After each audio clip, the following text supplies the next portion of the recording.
볼수록 많은 생각을 하게 했습니다. 작가는 오스트리아에 살고 있는 유리아가 최은신 빅토리아였습니다. 그런데 유리아의 유혹은 서로를 구분하기 힘들 정도로 완전히 경계에 밀착되어 있는 모습이었습니다. 그 모습을 보면서 유혹은 이처럼 나의 가장 가까운 그리고 나의 절실한 문제와 밀착되어 다가온다는 점을 생각하게 되었습니다. 그렇게 유혹을 극복하기는 쉽지가 않습니다. 우리 그리스도인들은 이 사순식을 통해서 마음을 함께하고 주님의 말씀에 보다 충실할 수 있도록 노력합니다. 그래서 그리스도인은 탕자의 회기처럼 아버지의 집으로 돌아가는 사람이라고 할 수 있습니다. 우리는 일상의 삶 속에서 아버지께 돌아가는 여정을 계속하고 있습니다. 구원자이신 그리스도를 닮아가는 여정을 살고 있습니다. 지난주에 예수님의 역사에 이어서 이번 주일은 예수님의 영광스러운 경로를 이야기합니다. 오늘 감사 중에서는 오늘의 복음을 잘 설명해 주고 있습니다. 그리스도께서는 당신의 죽음을 제자들에게 미리 알려주시고 그 거룩한 산에서 당신의 영광을 보여주시어 구약의 율법과 예언서에 기록된 대로 순환을 통해서만 영광스럽게 부활한다는 것을 밝혀주셨나이다. 이처럼 길이요 진리요 생명이신 그리스도께서 당신 순환을 통해서만 영광스럽게 부활한다는 것을 보여주신 것처럼 우리도 그 길을 따라야 하는 것임을 알려주고 있습니다. 제1부터에서 하나님께서는 아브라함에게 약속하십니다. 별처럼 많은 후손을 약속하시면서 앞으로 살게 될 땅, 삶의 터전도 약속하십니다. 이 약속과 더불어 하나님께서는 아브라함과 계약을 맺으십니다. 아브라함과의 약속에서 그의 후손을 별처럼 많게 하신다고 하셨는데 하나님의 계획에는 이스라엘 백성만을 염두에 두신 것은 아닙니다.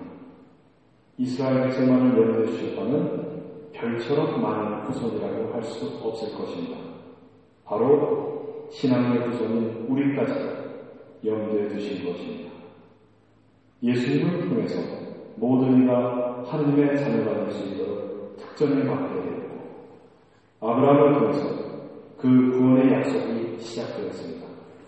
이로써 아브라함은 신앙의 뿌리가 되고 신앙의 성조로 이르게 되는 것입니다. 오늘 빌립비서에서 바울 사도는 많은 사람이 그리스도의 십자가의 원수로 살아가고 있다고 말씀하셨습니다. 그리고 그들의 끝은 멸망됨을 일깨워주고 있습니다. 왜냐하면 그들은 세상 것만을 추구하며 살아가기 때문입니다. 그래서 그들은 세상이 끝나는 순간 그들의 희망도 사라지게 될 것입니다. 그러나 우리는 하늘의 시민인데 이 세상이 끝이 아닙니다. 그리고 구세주신 예수 그리스도의 다시 오심을 고대하며 살아가고 있는 시민인 것입니다. 바로 주님의 권능으로 우리를 당신의 영광스러운 몸과 같은 모습으로 변화시켜 주실 것이기 때문입니다.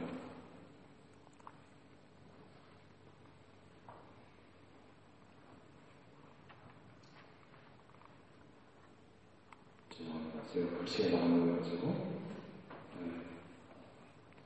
복음에서 전하는 예수님의 권모사는 순환이라는 첫 번째 예고를 하신 뒤에 이루어집니다. 예수님의 이 거룩한 행동은 제자들이 앞으로 맞닥뜨리게 될 십자가의 죽음, 당시에 커다란 스캔들이라고 할 수 있는 십자가의 추문을 극복하게 해주시기 위한 것이며 주님 부활의 영광을 이해하도록 준비시킨 것이었습니다. 예수님께서 기도하시는데 그 얼굴 모습이 달라지고 의복은 하얗게 번쩍였다. 마태복음과 마르코복음에는 없는 내용을 루카는 자세하게 덧붙였습니다. 거룩한 변모가 일어나는 것이 예수님께서 기도하는 동안이라는 표현을 쓰고 있습니다. 그렇다면 여기서의 예수님의 기도의 주제는 무엇이 있을까요? 예수님께서는 당신 자신과 사도들 그리고 우리 모두를 위해 힘을 주시도록 기도하셨을 것입니다. 주님께서 기도하실 때 비로소 아버지 하나님과 일치를 드러내게 되었습니다. 그리고 일치의 결합이 예수님을 영광스럽게 빛나게 하셨습니다. 우리도 기도하는 사람과 그렇지 못한 사람의 얼굴 모습이 달라진 것을 종종 보게 됩니다. 각자의 삶에서 기도 안에 주님과의 일치를 누리게 되면 그 사람의 얼굴에서 어둠의 비늘이 사라지고 편안한 모습을 지니게 되는 것을 보게 됩니다. 죽음을 맞이하는 사람의 자세에 따라 그 사람의 얼굴빛도 다르게 느껴지는 것을 임종을 지켜보는 사람들은 잘 알고 있습니다. 저는 가끔 병자 전설을 받고 나서 사람의 모습이 달라진 것을 경험하기도 했습니다. 간단한 얘기를 드리겠습니다. 해방 직후 38선 이북에 있던 덕원신학교에서 일어난 사건입니다. 그 당시 신학생으로 있었던 최석호 신부님께서 당시의 상황을 지켜보았고 그러한 것을 수업 시간에 저희 신학생들에게 들려주셨습니다. 해방이 되자 남과 북으로 한순간에 우리나라가 두 쪽으로 나뉘고 덕원신학교는 38선 이북에 모이게 되었습니다. 어느 날이었습니다. 공산당 기자가 덕원신학교를 방문했습니다. 당시 신학생들은 마당에서 구역을 하고 있었습니다. 공산당 기자가 학장신님을 만나고자 했습니다. 학장신님을 취재하기 위해서 공산당 기자가 물었습니다. 요즘 감상이 어떠십니까? 그런데 학장신님은 독일 분이어서 이 말을 잘못 알아들었죠. 감상을 감사로 잘못 알았어요. 요즘 감사가 어떠십니까? 이렇게 이해된 것입니다. 그러자 학장신님은 그 자리에서 저는 절대로 당신들에게 감사 못해 라고 말했습니다. 그러면서 공산당이 수도원에 따라 건물을 압수하는 것을 들으며 이런 것들을 이야기하면서 공산당 기자에게 야단을 쳤습니다. 그러자 황당해진 공산당 기자가 화가침으로 허리에 차고 있던 권총을 뺐습니다. 신부님은 견했죠.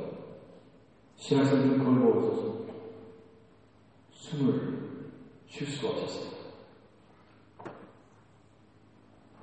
그런데 학장신부는 두려움 없이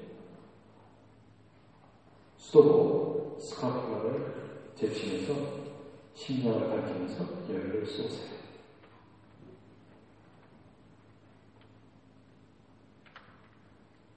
공산당 기자가 어이가 없어가지고 네?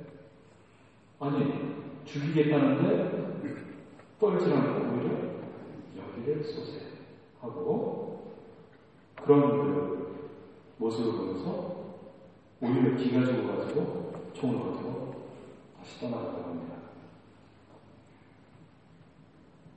여기서 우리가 느낄 수 있는 것은 신앙인들에게는 죽음마저도 위협이 될 수가 없다는 것입니다. 가장 큰 위협이 뭐예요? 너 나가면 죽여버려. 그러면 우리가 굉장히 두려움을 받죠. 그러나 신앙인들은 죽음을 넘어서는 희망이 있기 때문에 이런 것조차도 위협의 수단이 될 수가 없는 것입니다. 우리는 이러한 모습을 우리의 순교자들을 통해서 보고 또한 신앙인들의 떳떳한 모습을 통해서도 보게 됩니다.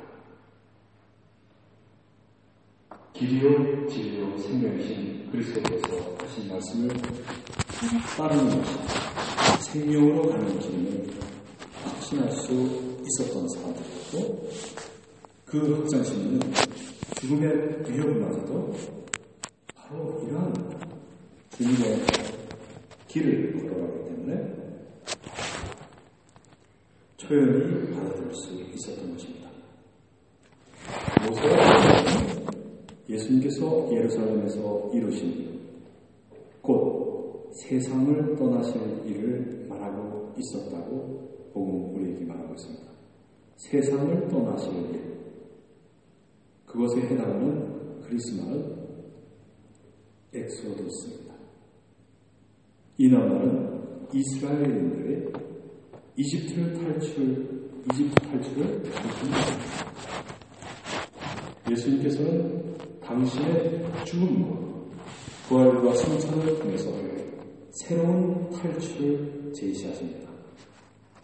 모세는 이집트라는 지역에서의 지역적 탈출이었지만 예수님께서는 죽음을 넘어서는 존재적 탈출을 이루시는 것입니다. 그렇게 하여 당신의 인간들이 당신과 더불어 하나님께로 나갈 수 있는 길을 열어주신 것입니다. 그리고 예수님께서 예루살렘에서 이루실 일이란 바로 이 일을 두고 하신 말씀입니다. 예수님께서 순환을 거부하지 않으시고 받아들이셨듯이 우리도 우리에게 일상에서 주어지는 십자가와 고난을 거부하지 않고 받아들인다면 주님과 함께 길을 걷는 것이고 그분께서 보여주신 모험을 우리를 따라가는 것이 될 것입니다. 매일 우리는 선택의 기로에 놓이게 됩니다. 이 선택의 기로에서 우리의 선택이 사랑을 위한 선택이 되고 죽음을 뛰어넘는 영원한 삶을 위한 선택이 될 때 우리도 이와 같은 소리가 내 마음 안에 울려 퍼지는 것을 깨닫게 될 것입니다. 이는 내가 사랑한다. 내 마음에 드는